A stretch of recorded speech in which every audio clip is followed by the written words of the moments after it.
Hi, friends. Welcome back to school. Um, so, if you are feeling like I am feeling, all of this feels overwhelming and kind of crazy.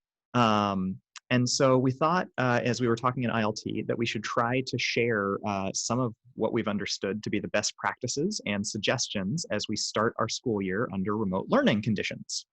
Um, I feel like this is a great time for me to try to shift my thinking and try out some stuff, play around with some ideas that I've been wanting to experiment with anyway. And expectations are different right now, so we may as well lean into it and do as best as we can. So with that, let's take a look and get some information about what our beginning of the school year is going to look like. So there are two components to our instruction for the beginning of the school year. And they're synchronous and asynchronous instruction. So just to kind of refresh, synchronous means when you're meeting with your students at the same time. That would be like the kind of teaching that we're used to, where you're face-to-face. In this case, we won't be in the same place, but we'll be through a Zoom meeting. Asynchronous is work which isn't time limited. So stuff that you would post and students can accomplish at any time that is convenient for them, although we've attached some times to it to help some students get the work done. That would be like in assignments on Google Classroom, that kind of thing. So examples of when you might want to use synchronous work during that synchronous together time is stuff that it's really going to be helpful to have a shared experience with each other. So that would be things like group work, collaborative work, lab work if you're in a science class, anything that involves students planning a project, solving problems together, analyzing, where having the teacher's input at the same time could be really helpful. This is also a really important time to allow students to be social. We're all kind of stuck in our own little bubbles right now. Well, some of our students aren't as stuck as they probably should be, but everybody's kind of isolated. And so it's important for social emotional learning and for mental health to have them talking in small groups. Asynchronous instruction, things that we might do at different times and just post them to Google Classroom, would be things like direct instruction or lecture, flipped instruction, something like this, where you pre-record a video and then send it out to them. They don't need you there to watch you. They can do that on their own time because it doesn't actually involve interaction back. Independent practice problems, so that could be like homeworky type stuff. Anytime students are doing research of some kind, taking notes, doing some kind of a reading, as well as any kind of a reflection on their learning or assessments. If it's an open-ended assessment, then we don't have to be there in order to monitor that. So our daily schedule, we are still working out the last couple little details, but we have the rough outline. Some of you saw that on the union meeting last night. But synchronous instruction, the face-to-face stuff, will happen from 9 a.m. to 12:10 p.m. So we're done with the face-to-face instruction by lunchtime. It'll take place all 5 days of the week. And for each course that you're teaching, you'll end up getting 2 sessions with your students of 90 minutes apiece, so 2 block sessions, and 1 session of 40 minutes. We tried to put this together so we had seeing kids more frequently, but still having large enough time chunks where we can really get some deep, meaty discussion going and not having kids logging on, logging off, logging on, logging off over and over again. Asynchronous time in our schedule is going to run from 12:40 to 2 p.m. or really 2 p.m. plus, because you might assign homework. In fact, it's very likely that you'll need to assign homework. We have designated 2 sessions of 30 minutes apiece for each class for asynchronous work as like a minimum. And then there's a lot of floating time out there as well for students to be completing asynchronous work. The reason that you might need to assign some homework is that we are taking a full year's instruction and condensing it down to a semester. You'll end up teaching 4 classes per semester, and each of those classes will consist of a full year's instruction. So you'll have the synchronous time, you'll have the asynchronous time, and then you might need to do some homework on top of that. or your students would need to do some homework on top of that.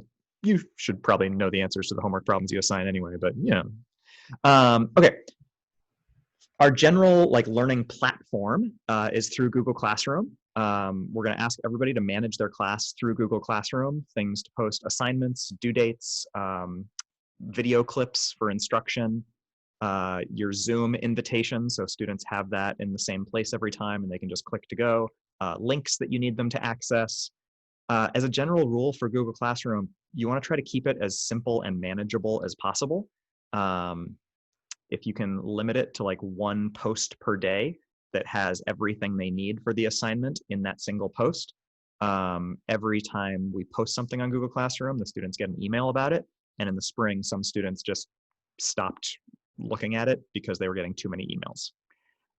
If you can chunk assignments into coordinated daily tasks, especially if you have like a long-term project, and you can help students chunk it, like take care of this part today, take care of this part tomorrow. And then as always, feel free to use class websites, emails for sending weekly agendas. Not everything has to be a post on Google Classroom. You can post stuff to your class website and just make sure the students can find your website, maybe with a link from Classroom. All right, so through synchronous instruction, most people are going to be using the Zoom platform. You're not limited to using the Zoom platform, but it's an easy one that a lot of us feel comfortable with. We would want to use synchronous instruction for things that really require face-to-face instruction. Things like collaboration, things like group work, things like student socialization and emotional well-being. I'm going to really prioritize those things, especially at the beginning, because we're trying to establish a classroom community with a bunch of kids that we haven't necessarily met before. Ideally, best practice would be to have students connect and talk to each other in the first 8 minutes of class, and then frequently thereafter. One way that you can do that is using Zoom breakout rooms. So I'll send you these slides as well, but if you watch that video, it shows you how to use a Zoom breakout room where you can send small groups of kids to different rooms, and then you can pop in from room to room as they work on a project or some questions together. That way they're discussing, they're maybe doing some stuff, having those conversations in small groups, 3, 4, whatever. And then you can go in and monitor them and then answer any questions they have. They can get your attention by sending you a message through chat, or there's a feature where you can like raise a hand and then you know that they need your help and you can go in. The synchronous learning is also a great opportunity for building relationships. We're kind of in this to build the relationships, and I think a lot of us are really concerned about like, how do we do that part during this remote instruction time? And so this face-to-face component gives us that opportunity.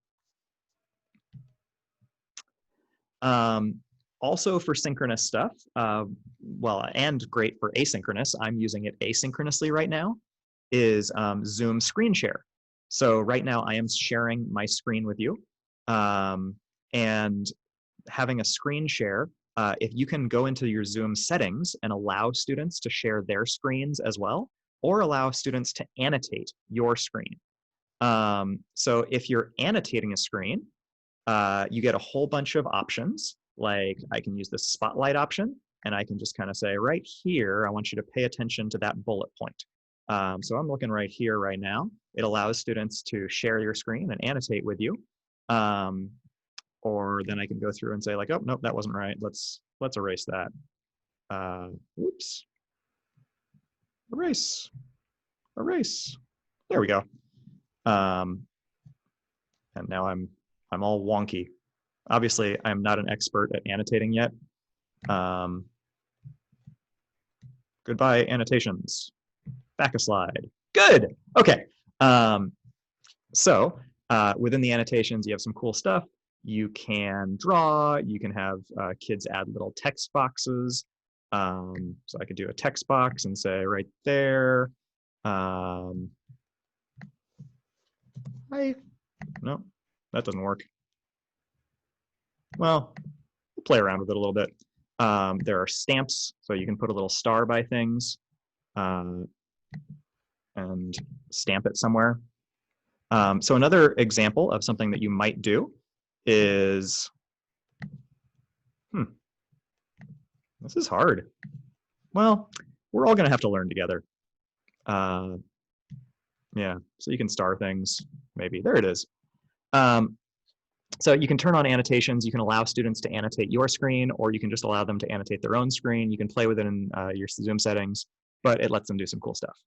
Another tool that might be helpful is a Google Jamboard. It allows students to draw on a shared document with each other. So they could start a Jamboard, share it with the people in their group, and then share ideas back and forth through that. And obviously, synchronous, like Zoom screen shares, are good for synchronous, but they're also great for asynchronous. I'm using mine right now to just kind of record a video and then pre-record it and send it out. All right. So also for asynchronous, if you want to create your own videos, you can record your screen using a screencasting app. So Zoom, I'm just in my own Zoom meeting right now and recording that Zoom meeting by hitting the record button. There's a video to right down there, down here. You can check it out and see how to record your meeting. You could also use another app, Screencastify or Loom are popular ones. But I am just trying to learn one platform because otherwise I get really overwhelmed. Even now, I'm not very good at using Zoom, but I'm going to try to get better at it. And then I'll use Zoom to record all of my instruction, as well as do the face-to-face stuff with students. Generally, students are only going to hang in there for 10 to 15 minutes of video at a time. And even then, they might fast forward through some or skip forward. You could also use pre-made videos. So if somebody else has made a video, like a crash course or something like that, you could use that for direct instruction as well. And it's really helpful for students if you post both the video and a digital copy of the notes. So I'm going to post the PowerPoint slides or the Google Slides that I'm using, as well as maybe a PDF of it and the video. So having a one where they can read through the stuff in case they didn't jot it down at the right time. Asynchronous work. Asynchronous work could be used for things like independent practice problems. We used to call this homework, which we can still give, and then we'll also have designated time for asynchronous stuff. When you're giving stuff, especially through a remote platform where we can't be there with the kids, it's really helpful to post an answer key after the assignment is due. That way they can check their own work. You don't have to check it all, and they can do that for themselves. They get the mental practice of seeing where they made their mistakes and then fixing them. Students can post questions or which problems they want you to go over in the assignment comments after you post the answer key. And that way you don't have to go over everything. You just go over the 1 or 2 questions that students wanted you to go over. And you could either record yourself in a video solving those problems and do it asynchronously. You could do it synchronously as well if you felt like that was worth the synchronous time.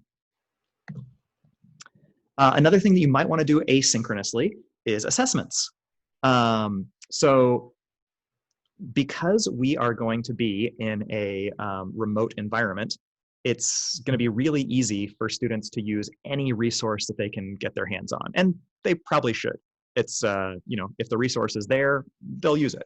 So it would be really easy for students to cheat on multiple choice questions, unless you're like wildly good at writing them really tricky but then they can still text answers to each other or whatever. So an area to kind of shift towards is probably starting to look at more performance assessments. So a performance assessment is where students have to give a longer answer or demonstrate their understanding through something that they're doing. This could be a project presentation. It could be a long answer essay question. It could be just some way of demonstrating their learning, like draw a cartoon, make a video, record yourself showing how you did it. An essay would be a performance assessment, kind of. Presentation, just some way of demonstrating like, hey, here's where we would use this in the real world and show us how you can do that. To help out, I've given like a description of what a performance assessment is, and then a couple of links that give different types of performance assessments, skits, songs, whatever, that you could have your students do as an assessment to get at what they understand and then give them credit for what they're understanding. You can still give a test. You just probably want to make it more free response and vary things up a little bit, so students really have to like think deeply about the questions and can't just copy their friend's answer. Okay, so the overall piece is, even though we're remote, we're just going to do our normal good teaching. We all have valuable educational philosophies, and those are still the most important thing. One of the traps that I think we can get really sucked into is just using like a whole bunch of apps, right? Tons of like ed tech. And this is like a great opportunity for ed tech to try to sucker teachers into using all their stuff so that they can make a bunch of money. But more ed tech doesn't necessarily mean better teaching. It can be really valuable to use a few pieces to kind of help build your instruction, but it's not necessarily the only thing that we want to do.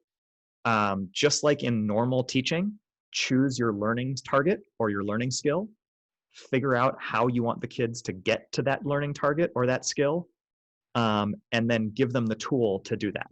So I am just going to choose a couple of these to use. I've heard good things about a lot of them, but I'm going to use the G Suite set of apps. I'm going to use Zoom. I might use Explain Everything. That's about it. And I'm going to try to do less and do it better and not get overwhelmed because I just can't multitask that well. So don't feel like you have to use 10 different applications or 10 different programs. If that's your jam and you're already doing that in class, rock solid, you're going to be great. But for the rest of us, keep it simple. The kids will appreciate the consistency and the simplicity, and we'll be able to keep ourselves sane. So with that, I think we're going to have a great year. I think that we can do this really, really well. Let's go get them, Mustangs. Bye.